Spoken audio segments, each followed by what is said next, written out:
जय जगन्नाथ समस्त को बोले हुटी एपिसोड नंबर 1 को स्वागत।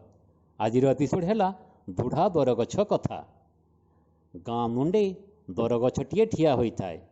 से क्यों कालू एठारे ठिया होईची केही भी कहि परिबे नाही। बरगछ छाईरे गाँ लोके बसी हालिया मारती। नाना प्रकार पक्षी भी एहार डालरे बंसा बांधि थांती। मशाणी रे शब पड़ापी जुई सजाड़ा बेले केदे केमती लोड़ा हेले दुई खंड कंचा काठ एठारू कटा जाए। गाँर स्त्री लोक माने भल मंदरे एहाकू पूजा करी पर्व उत्सव पालन भी करुथिले। गाँ गाईआल पिला भी एही गछ मूले गाई गोठ बांधे। एही भली बरगछटी गाँ लोकंकर सुख आउ दुखर साथीटीए पाल्टी जाइथिला। कालक्रमे वृक्षटी बुढ़ा होई सुखीगला। तार शाखा प्रशाखा मरी झड़ी पड़ा। मूल भी मरी दुर्बल हो पड़ा।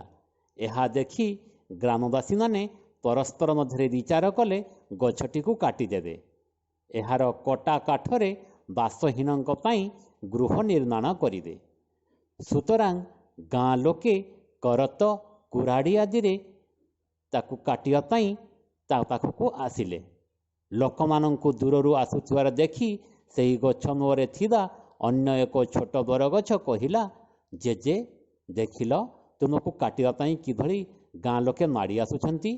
सेमानंकु आपण केते सेदा जगी आसुनथिले, हेले सेमाने एबे कोन करिबाकू जाउछंती? साहाय्य करिवार माने कोन एइया?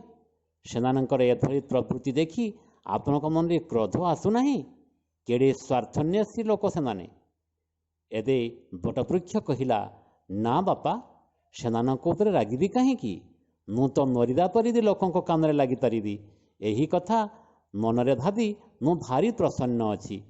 ए गपटी को लक्ष्य करी साधु सन्थ माने कहि थांती, परोपकारी व्यक्ति पाखरे क्रोध हिंसा अहंकार आदि आदौ न थाए।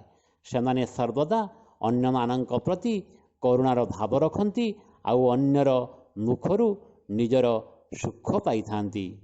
जदि आपनकू एही गल्पटी मन को छुईची तेबे आम चैनल को लाइक शेयर आउ सब्सक्राइब करी आमको उत्साहित करवा हेबे।